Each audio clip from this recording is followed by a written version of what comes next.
One of the most outrageously awesome villains in comics, my favorite in the original Captain Marvel's Rogues Gallery, and one I consider to be the hero's greatest arch-nemesis, is Mr. Mind. He's an evil worm from Venus with a genius-level intellect that physically resembles a caterpillar here on Earth. I have to make that perfectly clear because following my breakdown video of Mr. Mind I did a few years ago, I had people argue with me that Mr. Mind is a caterpillar and not a worm, but the comics say he is a worm regardless of his physical appearance. And again, he's from Venus. The planet doesn't have worms or caterpillars. Why are we debating the anatomy of a fictional character? Anyways, by climbing into the ear canals of living creatures, Mr. Mind is able to control their thoughts telepathically, giving them direct commands by speaking through the voice box hanging around his neck. Mr. Mind's tiny larval stage is what we have seen in most of the comics he has appeared in, but he has shown the ability to grow in size on rare occasions, like when he wore this special suit that acted like a cocoon and burst out of it several stories tall, attacking the United States Capitol. It turned out to just be an illusion Mr. Mind was creating from within the suit, but still. Then there was his appearance in the year-long series 52. Mr. Mind turned into something called the Hyperfly through metamorphosis that fed not only on brainwaves but space-time. It attempted to consume the multiverse itself.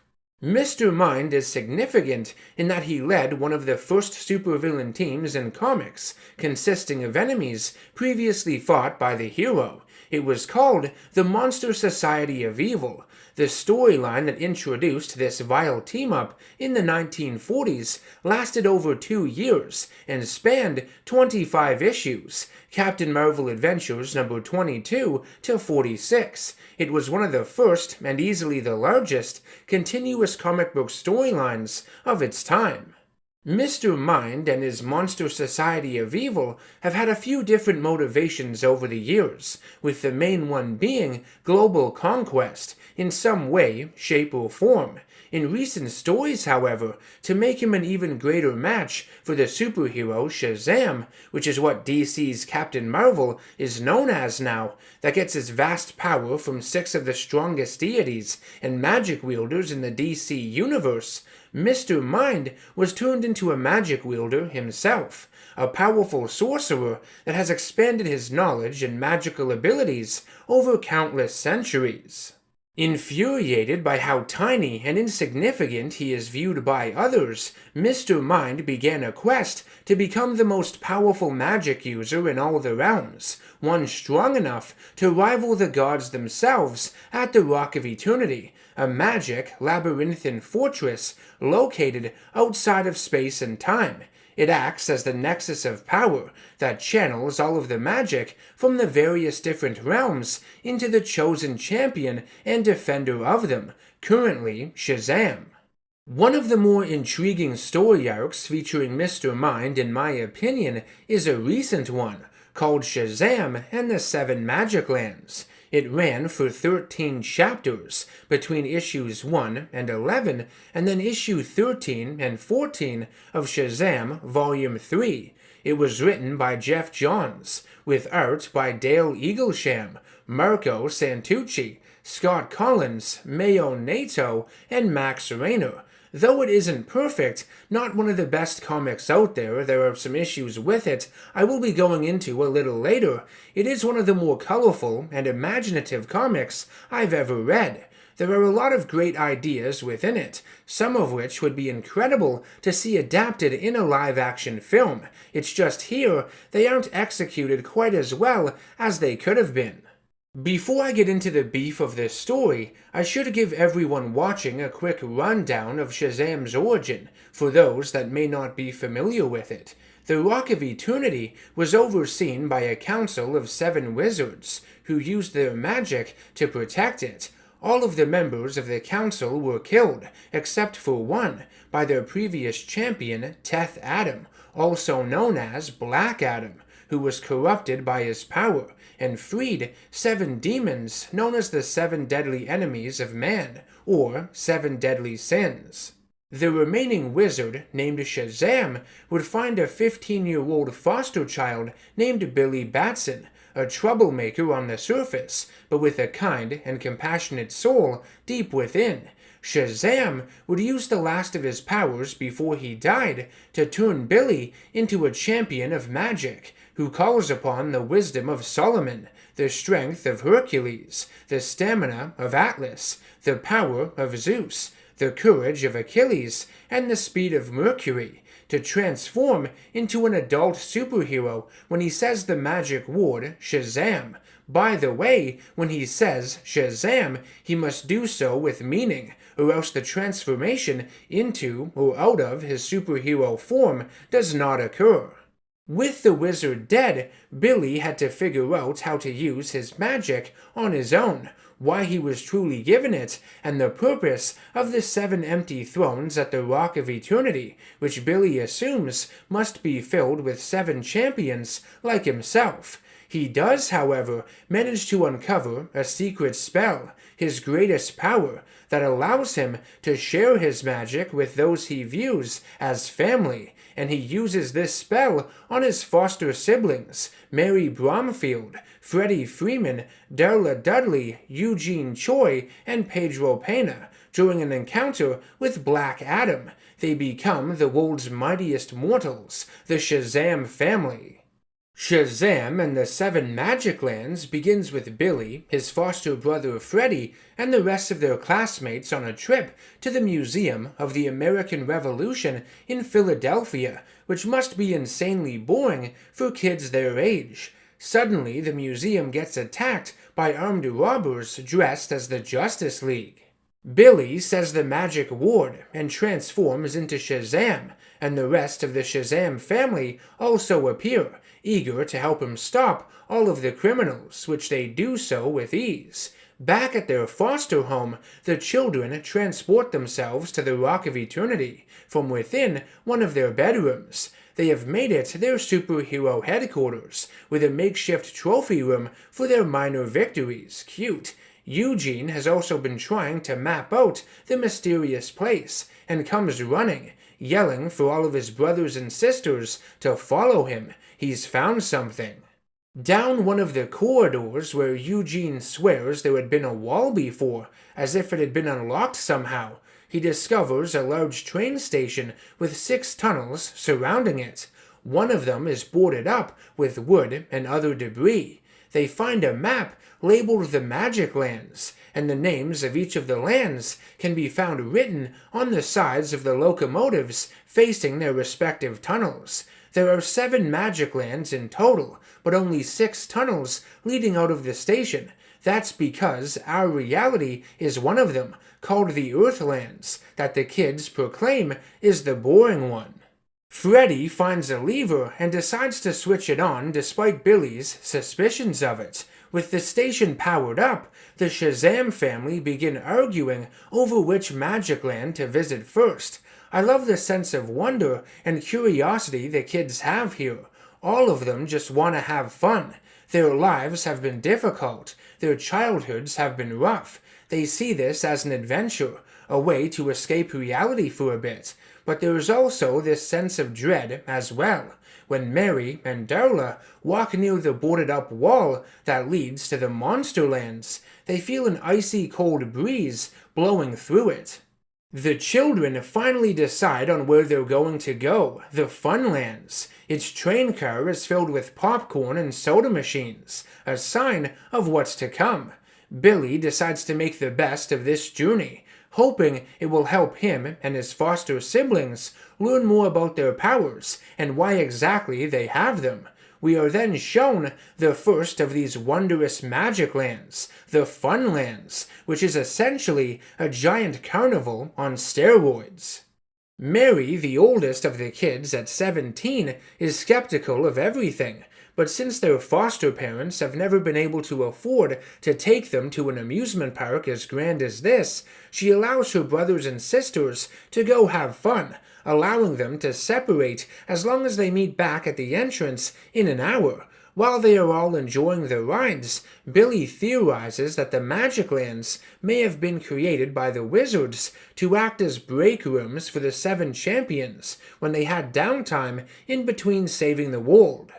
As Billy and Freddy walk the amusement park grounds, taking in all the sights and sounds, they hear a child yell "Happy Birthday," chasing someone who has turned 18 with a birthday cake, and the boy running away is clearly disturbed by it. A rustling in the crowd of children then occurs, and we see a train arrive with someone sitting on top of it, on a throne, who points to Billy with his jeweled scepter. He is the ruler of the Funlands, named King Kid. He knows who Billy is, and claims to be the missing 7th champion of the family. Now, we're gonna put a bookmark in all that for a second, because in order to set up Mr. Mind in this story, we must first go back to Justice League Volume 2, number 21, from August of 2013. It was set within DC's New 52 continuity, and was the only appearance Mr. Mind made in that continuity. A gifted scientist named Dr. Savannah was desperate to save his family. Science had failed him, and he believed magic was their only hope. While uncovering the tomb of Black Adam, he would be struck in the face with magical lightning, blinding his right eye, but allowing him to see magic with it. Following Black Adam's defeat at the hands of Shazam and the rest of the Shazam family, Savannah, whose body had begun deteriorating from the magic affecting it, would locate the Rock of Eternity, but was unable to fully enter it due to a magical shield surrounding its inner sanctum. Savannah would be spoken to by Mr. Mind, imprisoned within a small bottle, which was also encased in glass, nearby. Mr. Mind reassured Savannah that magic could indeed save his family. He also said they must speak quickly, and that the two of them will become the best of friends. Technically speaking, Shazam and the 7 Magiclands is set within a different continuity than the New 52, one established by the Rebirth relaunch in 2016, but it does expand upon some of those ideas, at least the ones that pertain to Mr. Mind and Dr. Savannah from the New 52, because at some point after their meeting, Savannah would have freed Mr. Mind from his bottle prison. In the 7 Magiclands, Mr. Mind plans to unlock the Monsterlands and retrieve his Monster Society of Evil, who had been imprisoned there by the Council of Wizards. He wants to take over the 7 Magiclands and unite them as one, enlisting the aid of Dr. Savannah to do so, whispering to him in his ear. When we catch up to the 2 dastardly villains, they are humorously waiting for a doctor's appointment. Savannah is seen holding a strange book, the Encyclopedia of Magic Monsters. When they meet with the doctor, Mr. Mind has Savannah use his magic to rip out the poor bastard's tongue, saying that they need the tongue of a medicine man to cast some sort of spell. Crazy. During the attack, the Encyclopedia of Magic Monsters falls onto the ground, and we see an entry on one Mr. Maxivermus Mind. Adorable, yet scary at the same time. Back at the residence of Victor and Rosa Vasquez, Billy's foster parents, another aspect of this story manifests itself in the form of a strange man who arrives unannounced on their doorstep and claims to be Billy's biological father, wanting to reconnect with him. Victor and Rosa are shocked by his appearance and a little heartbroken, worried that the man will want Billy back. Is that a thing? Can you even have a kid back after they've been adopted? Anyways, Victor and Rosa go to check on Billy and the rest of their children and find their rooms completely empty. Panic ensues. The police are called. Not a pretty sight. Turning our attention back to the Funlands, King Kid hosts an extremely unhealthy banquet for Billy and his foster siblings. I gotta say, the artwork here makes the junk food look so appetizing. It's as if I can smell and taste it. King Kid is the ruler of the Funlands. As a young child, he had been abused by his parents. After spilling porridge and expecting a harsh punishment for it, he ran away from home. When he was found by his parents in a nearby forest, he tripped and fell down a well, trying to escape from them. Afterwards, he found himself transported to a magical land, and lying within a peppermint field next to him was a wishing stick. He would use its magic to create the Funlands, a sanctuary for any kids like him from troubled homes throughout the realms, promising to keep them safe from adults. Their banquet takes a sharp turn, though, when King Kid reveals that he knows Billy and his brothers and sisters had turned the power back on to the Magiclands, reconnecting them to each other once again. He asks Darla if he can join their family and be their 7th champion, wanting to know the magic ward they use to access their immense power. Darla almost blurts it out, but Mary covers her mouth just in time. King Kid also speaks of Mr. Mind and explains that he and his monsters nearly overran the Magiclands long ago, that all 7 of them can prevent that from happening again, and defend the Magiclands as their champions. Things get even crazier when King Kid learns that Mary is turning 18 soon, that she's basically an adult. He orders his clowns to attack her and throw her down a hole that leads to somewhere called the Below. Billy, Eugene, and Pedro manage to transform themselves into their superhero adult counterparts, which angers King Kid even more, calling them liars and frauds. He believes they've been adults posing as children the whole time. Darla, Freddy, Eugene, and Pedro all get tossed into magical doorways, which transport them to the other Magiclands. Darla and Freddy end up in the Wildlands, which is essentially an alternate version of Earth where humans have become extinct and animals have taken over. They are quickly captured and are set to face trial, believed to be planning some kind of an attack, and because they eat meat. If found guilty, they will be fed to tigers. Eugene and Pedro awaken in the Gamelands, a world that's one big video game. Everyone has a personal score. The higher it is, the more perks you get in society, the greater your quality of life is. To escape the Gamelands, they need to defeat the Game Master by earning 1 million points.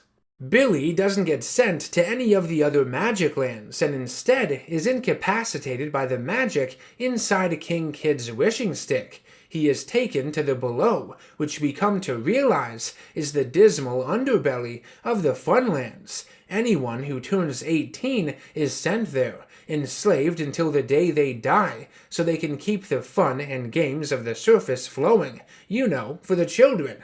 King Kid wants to use Billy as an endless battery for the Funlands, providing it with more power than it has ever had before. And just so you know, King Kid has used his wishing stick to ensure he never turns into an adult, so he's immune to his own twisted hierarchy. When Billy and his foster siblings turned on the power to the Magiclands, it must have sent out some sort of magical signal, because Black Adam senses it and arrives at the train station in the Rock of Eternity. He is angry at Billy for what he has done, feeling his arrogance threatens the entire Earth, including his beloved Kahndaq. Black Adam plans on killing Shazam and the rest of his family before they can cause any more damage. On his way to the Funlands, though, he is intercepted by Dr. Savannah and Mr. Mind in the train tunnel. They give him an ultimatum: either join their cause, join up with the Monster Society of Evil, or die. Below the Funlands, Billy manages to get to Mary and tries to reach King Kid, telling him that by abandoning the children he swore to protect, he is no better than his parents were all those years ago. Obviously, this pisses King Kid off, being compared to his parents, to adults, who he hates more than anything. Billy is able to escape his confines. Chains made of magical candy must have been sticky. He frees Mary, who transforms into Lady Shazam, formerly Mary Marvel, and the two break out of the Funlands together. Dr. Savannah and Black Adam had begun fighting in the tunnel leading out of the Funlands. Savannah's magic appears to rival Black Adam's now, thanks to the power of Mr. Mind. Their impactful battle causes the tunnel to collapse around them, and Billy and Mary get caught in it too, on their way back to the Rock of Eternity. The excess magic makes them skip over the Rock of Eternity and sends them crashing back to the Earthlands though, their foster home. Billy is reunited with his estranged father, C.C., named after C.C. Beck, one of Captain Marvel, Shazam's, co-creators. Outside the house, they have a heart-to-heart conversation. C.C. apologizes for not being there for his son. He knows he hasn't been the best father. He's on parole after robbing a bank, but he wants him, Billy, and Billy's mother to be a family again, asking Billy to leave with him so they can track her down together. In most continuities, Billy Batson was made an orphan after the death of his parents, but in this one, he had just been given up for adoption. Victor and Rosa ask Mary where the rest of her brothers and sister are, and the only way she can explain the situation to them is by transforming, telling her parents that she and her siblings are all superheroes.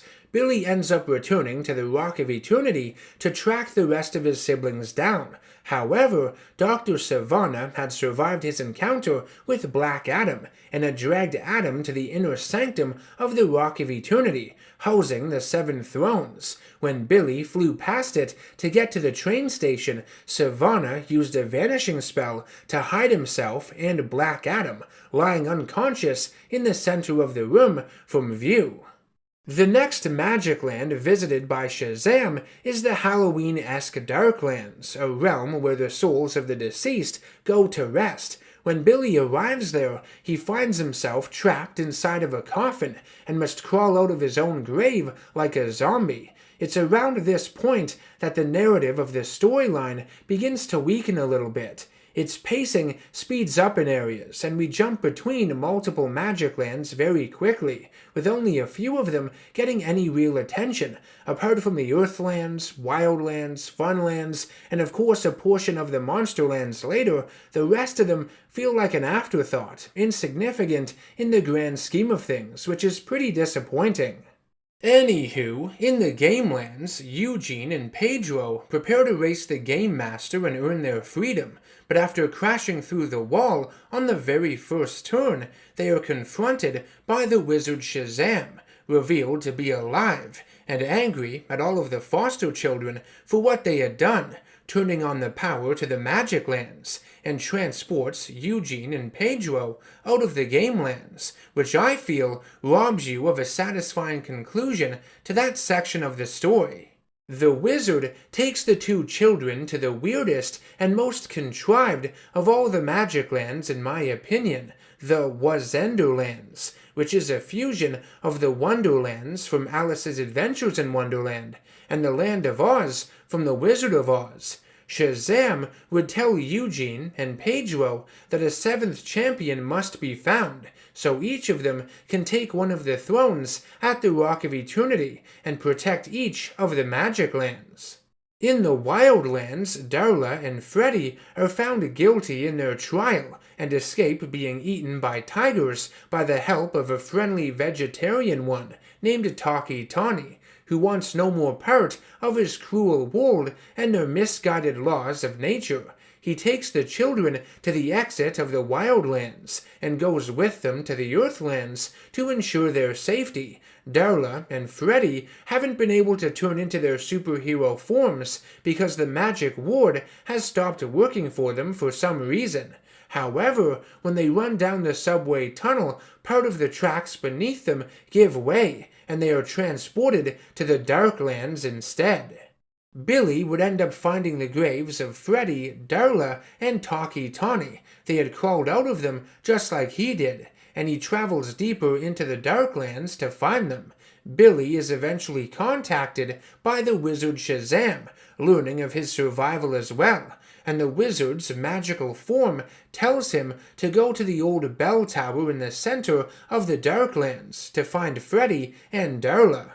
After rescuing them, Billy returns them all to the Earthlands. Billy's father, having felt rejected by his son, had left the foster home.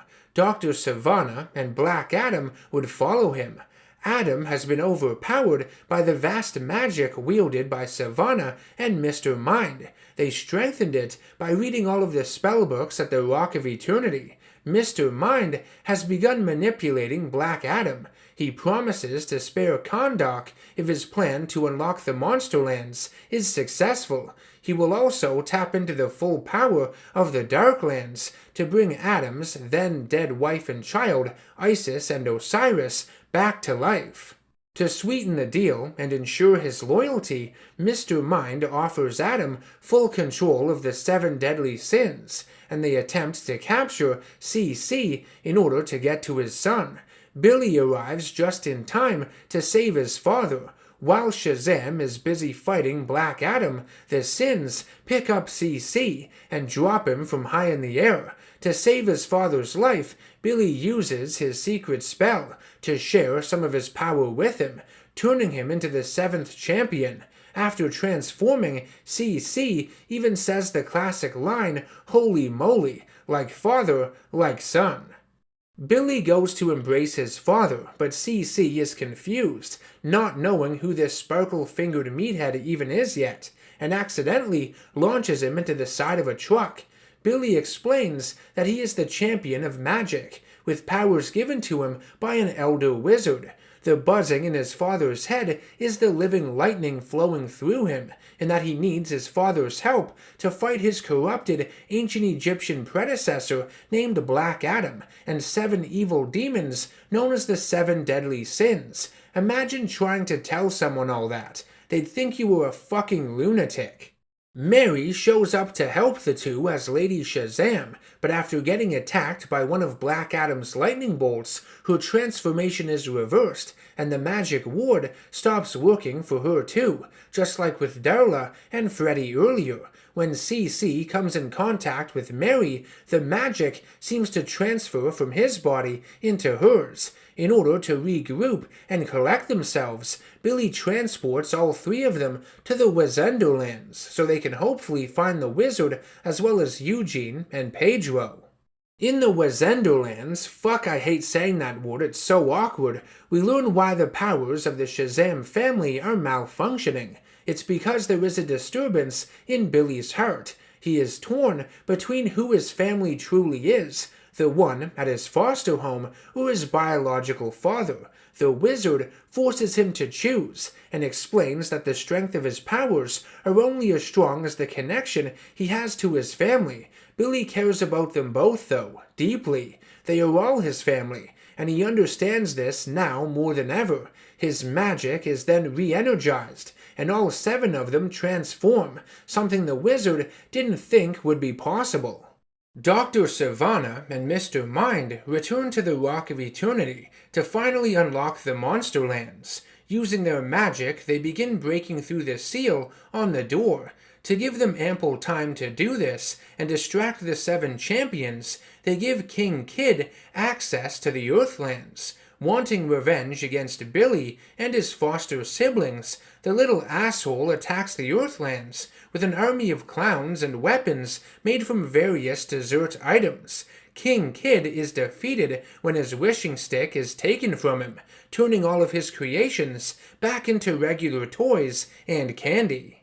Savannah and Mr. Mind open the doorway to the Monsterlands and reach a creepy castle surrounded by fire and lava. Inside, Mr. Mind explains that all of the monsters imprisoned there are from all 7 of the Magiclands, creatures who had defied the Council of Wizards. They reach the door housing the Monster Society, and Dr. Savannah opens it by stabbing his magic eye with a magic dagger. I guess that's how that particular spell works. Ouch. After defeating King Kid, the heroes return home and have a vegetarian dinner prepared by Taki Tani. Later that night, when everyone is asleep, the wizard enters the living room and attacks Billy's father while he's lying on the couch. Billy witnesses this, and the wizard tells him that his father is corrupting his magic, corrupting Billy's heart. The wizard demands that Billy give back his powers. He feels he is no longer worthy of them, but it's up to Billy to relinquish them. The wizard can't forcefully take them back because he chose Billy to be the champion. Billy and the wizard begin fighting each other in the backyard, which is a sight to behold. The rest of the Shazam family join in, and the wizard threatens to take their powers, because the rules that apply to Billy do not apply to them.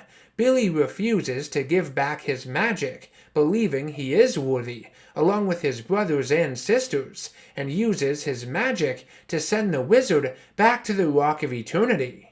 Following the scuffle, Black Adam appears from the smoke and attempts to kill Billy's father. However, strangely, CC activates a spell that separates Black Adam's soul from his body, placing his astral form in the Darklands with the other ghosts. When Billy asks his dad how he knew such a wicked spell, his father tells him it's due to the wisdom of Solomon. Sure it is. Let's talk about Billy's father for a second, CC Batson. Like I mentioned earlier in the video, in most continuities, Billy's father and mother are both dead. In this one, though, he's alive and had given Billy up for adoption, not wanting to be a father. It's really odd that he would want to re-enter Billy's life so many years later, that he would have a change of heart like he does. It feels random, out of the blue, unless, of course, there is some ulterior motive behind his actions. Knowing that the wisdom of Solomon is a power the entire Shazam family share, and that it's more of a feeling, a moral compass, not something that automatically teaches you things you didn't know before, Billy is concerned about the situation, to say the very least. The big reveal in this story is that, while Mr. Mind may have been communicating with Thaddeus Savannah, he was never in his ear. The entire time, he had been in the ear of Billy's father, trying to steal a portion of Shazam's power, which he succeeds in doing by targeting Billy's emotions. He makes him believe that his deadbeat dad actually cares about him, wants to make things right and reconnect with him, even though the reality is CC doesn't want any part of him. I think this makes Mr. Mind look sinister as fuck, getting a kid's hopes up like that before crushing their spirits. What's even more vile is that Mr. Mind chose to control Billy's father because no matter how much animosity Billy has towards him for abandoning him, at the end of the day, he is still his family biologically, brought him into this world. There will always be a sliver of love there, an appreciation, regardless of how small, and this means that Billy is incapable of taking the power he gave him back. Mr. Mind has found a way to permanently keep it. Using his newly acquired magic, Mr. Mind teleports his monster society to the Earthlands. The team consists of notable DC villains like King Kull, the Crocodile Men, Mr. Atom, Scapegoat, Evil Eye, Jeepers, and Dr. Savannah, but also fictional characters outside of DC, like the Red Queen from Alice in Wonderland, and the Wicked Witch of the West from The Wizard of Oz. Mr. Mind has Dr. Savannah transport a powerful spell book to them from the Rock of Eternity's ancient library that contains every spell known by the Council of Wizards. He forces Billy to read a specific spell from the book, one he can't read at first, but becomes clear to him due to the fact that he is the chosen champion of magic. With the lives of his foster parents at risk, Billy reluctantly reads it. The spell destroys all of the doors separating the 7 Magiclands, fusing them together to create a brand new realm, one Mr. Mind plans on ruling over, no longer belittled by beings much larger than him in size. As Mr. Mind is distracted by his presumed victory, Billy is able to read another spell from the book, one that shrinks him down to Mr. Mind's size, and he enters his father's ear to fight the evil Venusian worm one-on-one.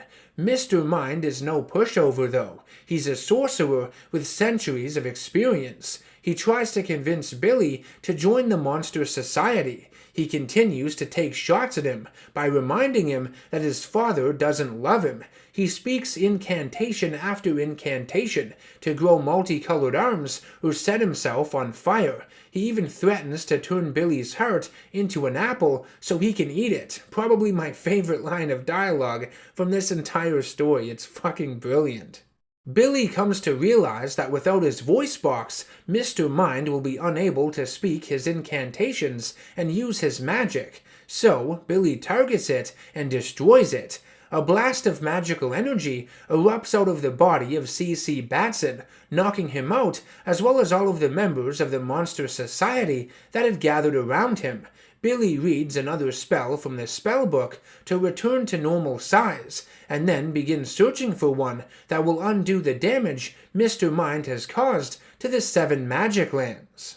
The story could have and should have just ended there with the defeat of the Monster Society. I think that would have been fitting, satisfying, but unfortunately, a final hurdle flies into this story out of left field, quite literally, in the form of Superboy Prime, a morally twisted version of Superman from an alternate reality Earth called Earth Prime. He had been imprisoned in the Monsterlands along with the Monster Society and had been released when the rest of the monsters were. Bitter over his incarceration and fueled by his toxic ego, Superboy Prime goes after Shazam and the rest of his family.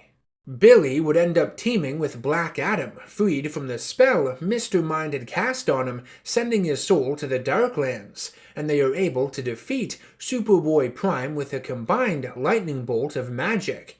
Superboy Prime felt tacked on at the end of this story. His appearance felt rushed and completely unnecessary. Jeff Johns should have just focused on Mr. Mind and the Monster Society of Evil. It would have made the ending of this storyline much stronger and less confusing.